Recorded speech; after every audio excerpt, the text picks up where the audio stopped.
Good morning, everybody. Hope that those of you sitting in the back aren't just overcoming your jet lag, though I wouldn't blame you entirely. So over the next 25 minutes or so, I'm going to tell you about work that we've done in the lab where we've used a combination of single-cell omics tools to understand cell fate decisions, not in human, but in the mouse.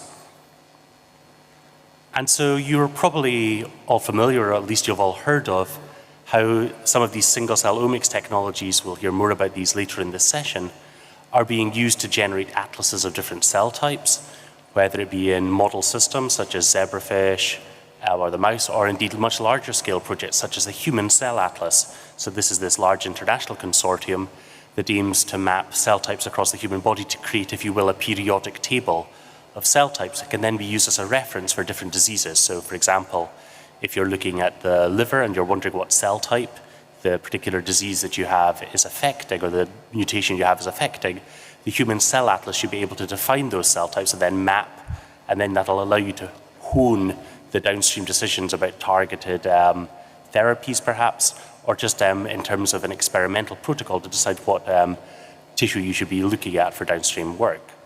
However, there's an argument that such atlases, whilst nice, are only really useful when we begin to perturb them, to understand what happens when things go wrong. So what you want to do is you want to map things to your cell types to understand what goes wrong in the context of development, what goes wrong in the context of disease. And what I'm going to show you about today is early work that we've done that tries to take some of these reference maps and perturbs them in different ways, using both genetic perturbations, but also looking at the epigenome to try and understand something about cell fate choice. So the system that I'm going to use to motivate this work is a very classical system. It's a system that's been studied for literally hundreds of years, and that's early development, and in particular early development in the mouse. And we're going to focus around a time point called gastrulation. This is an absolutely critical time point of development. It's when the basic body plan is laid down, when you begin to see the first signs of organs. And it's a time point that's particularly exquisitely suitable for single-cell omics techniques because there are very small numbers of cells in the embryo. They're on the order of hundreds or low thousands of cells. They're highly heterogeneous, and so one really needs to be able to study these cells at single-cell resolution to understand both what they're doing and what they're going to become. So this is what we try to do. We use the mouse as our model system, and together with wonderful colleagues in Cambridge, and the work I'm going to talk about today is collaborative with Bertie Gutkins and Wolf Reich, as well as other colleagues in Cambridge who've also been heavily involved. We determined about 5-6 years ago now that we could use some of these up-and-coming single-cell omics technologies to study early development. So we're going from E4.5, this is embryonic day 4.5 days post-fertilization in the mouse, and we're going through to about embryonic day 8.25, so around 4 days later. And what you can see here is, if you just look at this little cartoon, is quite a big change in the morphology, but really the key point is here around E6.5, and what happens here is that cells move from the anterior portion of the epiblast, this green tissue, they pass through a structure called the primitive streak, and as they receive signals, particularly from the extra embryonic cells, that then commits these cells to different downstream lineages, and as they commit, you then see a couple of days later the first signs of an organism that in some way recapitulates the adult animal with the signs of cell types that are going to be present. So the first study we used using single-cell approaches to try and get at this was a rather small-scale study where we sorted 1,200 cells, and this is work with Bertie's lab, focused on moved from gastrulation through to the development of early blood cells. So the earliest time point at embryonic day 6.5, we just looked at cells from the epiblast. We didn't sort them for a particular lineage. But as we moved later, because we're profiling only on the order of hundreds of cells, we sorted cells that were committed to a mesodermal fleet, so those that are enriched for FLIC1 expression, or surface protein expression. And then later on, we also sorted for a combination of FLIC1 and CD41, with CD41 being an early blood marker. And so you can see in each of these cartoons, the little schematic illustrates the regions of the embryo from which we think we're sampling cells. After having sampled these cells, we sort them into 96-well plates in this experiment, and then each cell is profiled individually using RNA sequencing, here using the SMART-seq2 protocol in order to assay its expression. So this experiment gives us the expression profile of 1,200 cells at these 4 time points. Having done this, and this is a very typical single-cell RNA-seq analysis now, you take these expression profiles, you find features that are of interest. They could be highly variable genes, they could be principal components that correspond to so-called eigengenes, so features that are a combination of multiple genes. But essentially what you want to do is you want to identify features that explain variation in the high-dimensional expression space, and then you want to cluster these. So you want to cluster the cells into groups that correspond to different cell types. And that's what's illustrated here in this heat map, where we've got cells on the columns of this heat map, and then marker genes for different clusters are shown in the rows. So for example, if we look at this cluster 3 here, this cyan cluster, you can see that it's enriched for expression of nanogodoct4, and also given its developmental time point, we know that these cells come from the epiblast. And similarly, we can assign identity to other clusters. So for example, this cluster 8 here has high expression of the blood transcription factor TAL1, as well as the fetal version of hemoglobin. And so these are early blood cells. And so this is what you do. You define your clusters, you go through them, you typically look at marker genes, and then you assign that cluster a particular identity. There's been a lot of work in the field about how you visualize such data. So heat maps like this are useful, but they only capture a small amount of the data, and maybe in particular, they don't tell you about relationships between different types of cells.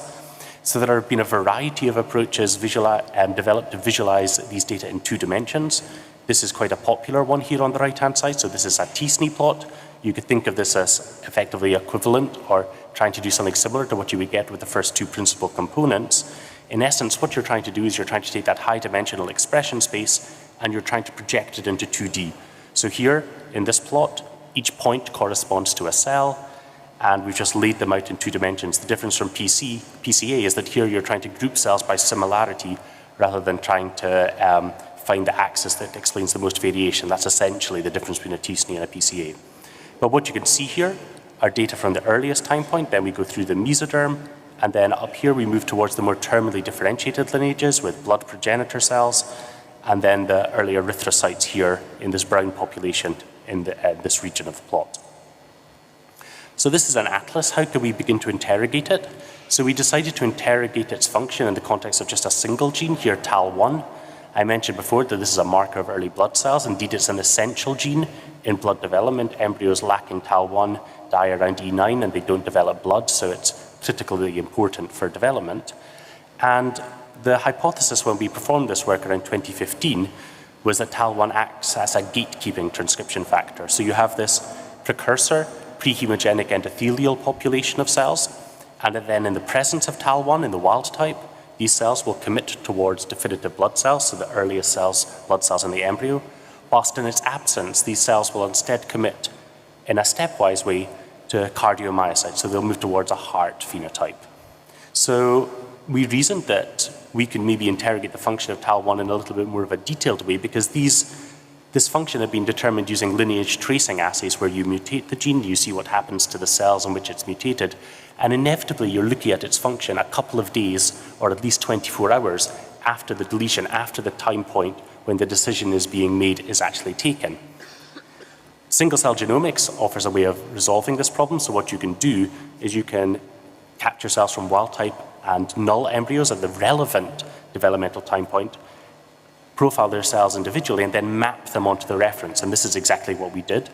So we generated new wild type and knockout data that were enriched for cells going towards a mesodermal or a blood lineage. And so we did a wild type and then a TAL1 knockout, so this is a homozygous null. And then we can computationally map these cells onto our reference set. So we can build a random forest classifier and then map them to the different cell types that we have in our wild type atlas.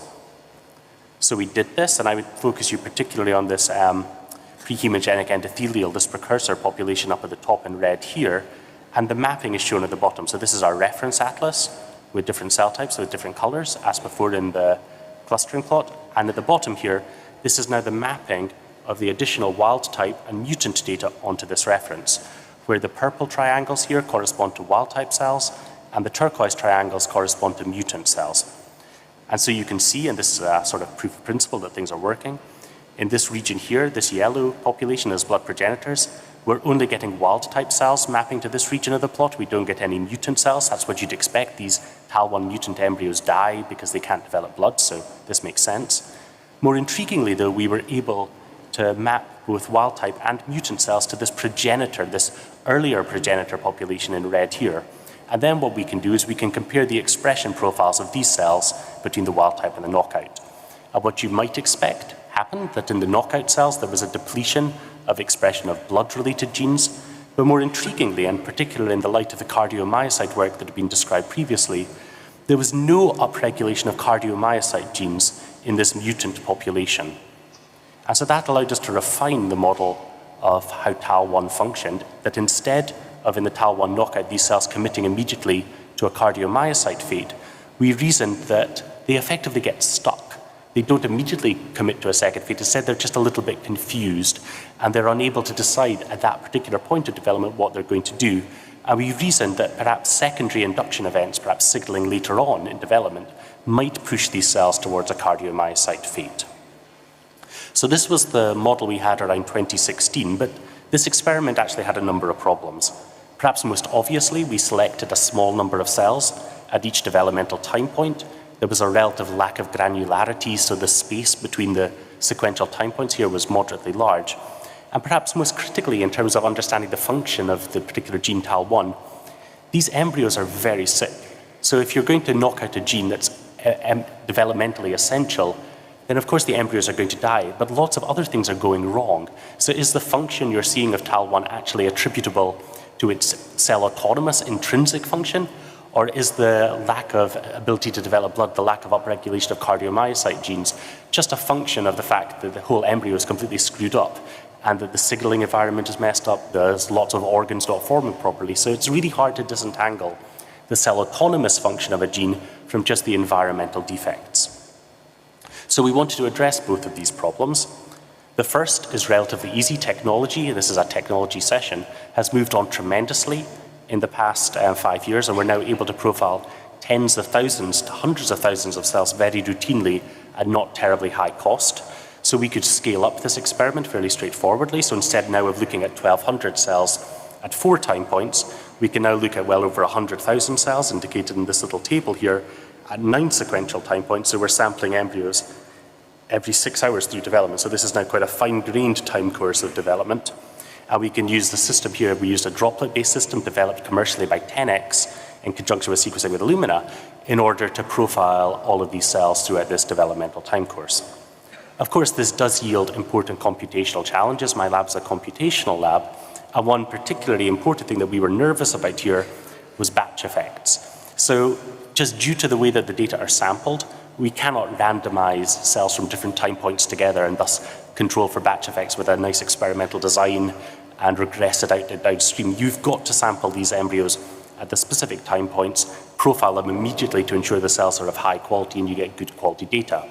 But that does mean that you have massive batch effects. So how are we going to combine these different time points? And indeed, this is a more generic problem. Consider something like the human cell atlas or any single cell study. Suppose that we're sampling livers from everybody in this room and that we want to try and combine the data together, right?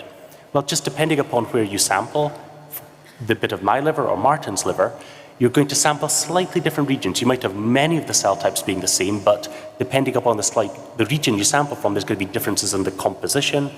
You might have 75% hepatocytes in the sample from me, 70% in the sample from Martin, and you really want to correct for that. The power of these atlases comes in combining data. So you might think this isn't a problem. Technology developed for bulk RNA-seq can be applied here. Actually, it doesn't work so well, and it doesn't work so well for a very simple reason. So this is a very simple simulation. We've got 2 experiments. So we've sampled, say, my liver, Martin's liver, batch 1, batch 2, and there's 3 cell types that we've identified here. Cell types 1, 2, and 3, red, green, and blue. And the only difference between these 2 samples is the relative frequency of the cell types. So you might have 5% of cell type 1 in batch 2, 10% in a batch 1. That might be the only difference.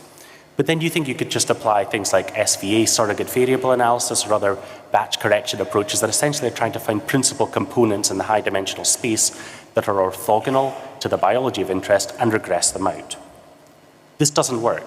So this is the batch correction that's determined by these bulk RNA-seq based strategies, and you can see that ideally you'd have all of the cell types coming together across batches, and this simply isn't the case here. And the reason why this isn't the case is purely composition effects. We can show that when we have a batch effect, yet the composition of cell types is the same across the different batches, that these bulk-based approaches perform very well. But when you have differences in composition, they really don't seem to perform very well at all. And so this motivated my postdoc Lally to come up with an alternative approach. This came out towards the middle of last year. And it's very simple, but I think very effective in practice. So we've got 2 batches, as before, and we've got 3 populations in the first batch, red, blue, and purple. And in the second batch, we've got 2 populations that are the same, red and blue, and this additional gold population here, this population Z. And what Lally reasoned was that she could take each cell in the first batch, and in the high-dimensional space, look at what cells it was closest to in the second batch. So this cell here might be closest in that high-dimensional space to these cells around here. And then the thing that she had the insight was that we could do this in the opposite direction now. So we can take each cell in batch 2 and ask what cell is it closest to in the first batch. And if cells are mutually closest to one another, we define them as pairs of mutually nearest neighbors. And to give you an example of cells that are not mutually nearest neighbors, consider this cell here, this purple cell. This is present in a population that's only present in batch 1. In the high-dimensional space, it's closest, for example, to this sort of cell here in batch 2, but the same is not mutually true. The same is not true going in this direction, so these are not pairs of mutual nearest neighbors. But after having identified these pairs of MNNs, what you can do is you can take them, you can compute a batch correction vector indicated by these solid vertical arrows here, and this is kernelly smooth so that it applies across the whole of the space. And effectively then what you want to do is you want to map these 2 different batches onto the same manifold. And that's what's shown here. So effectively you take the batch correction vector, you map the cells on top of one another from the different batches, and then you can iteratively add more and more batches as you go downstream. This works beautifully in simulated data. That's nice. More interestingly, perhaps, it also works in real data. So this is 4 experiments, 4 studies of the pancreas by 4 independent labs with different single-cell RNA-seq technologies. They identified the cell types themselves. So the cell types are indicated by colors, the experiments by the symbols. And what you can see on the left-hand side here is the uncorrected data. So you have very substantial batch effects, where depending upon the experiment, you're getting cell types clustered by experiment. The bulk-based RNA-seq approaches don't seem to do a very good job here either, because you're getting this sort of weird structure down at the bottom, whereas the strategy based upon pairs of mutual nearest neighbors is doing a much cleaner job of mapping these cell types onto one another. And this work has since been taken and developed and integrated into other methods. So there's a paper coming out from Ralph Satish's lab where they combine this strategy with an approach based upon canonical correlation analysis that they developed that I think does a very nice job of beginning to remove some of these effects. But I would say that this is one of the major open challenges in single-cell RNA-seq analysis, how to combine across these batches. So I foresee quite a lot of additional work over the next few years. Anyway, having developed this approach, we could then apply it to this single-cell RNA-seq data through mouse development. And we can now get a much bigger t-SNE plot. So this is now looking at over 100,000 cells. So instead of the 1,200 we had before.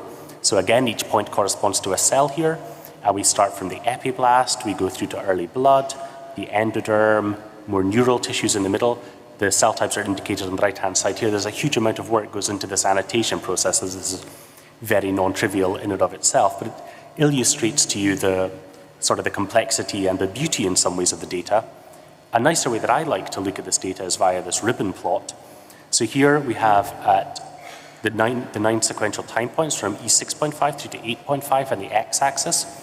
And then on the y-axis is the relative frequency of different cell types at each time point. And you can see you move from a fairly homogeneous set of cell types at the earliest time point, where most of the cells come from the epiblast, to this beautiful increase in diversity by the time you get to 8.5, where really many of the cell types that are going to populate the adult animal are already present. And what you can do is you can take any one of these lineages, you can track how expression changes as you move along it, work out the order in which transcription factors are expressed, and you can really see how you can begin to use this data to get deeper insights that have been possible using more targeted approaches at early development.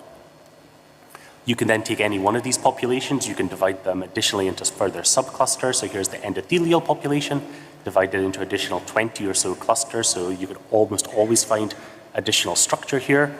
By so doing, and this is a different representation, this is now a UMAP from progenitor through to early blood cells here. You can identify new progenitor populations. We identified at these stages some new and quite rare immune types that were present.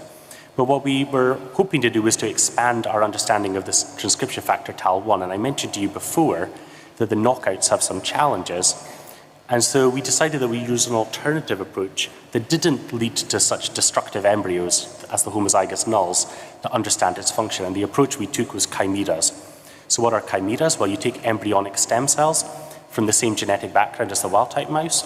You endogenously label them with a fluorescent marker, here TD tomato.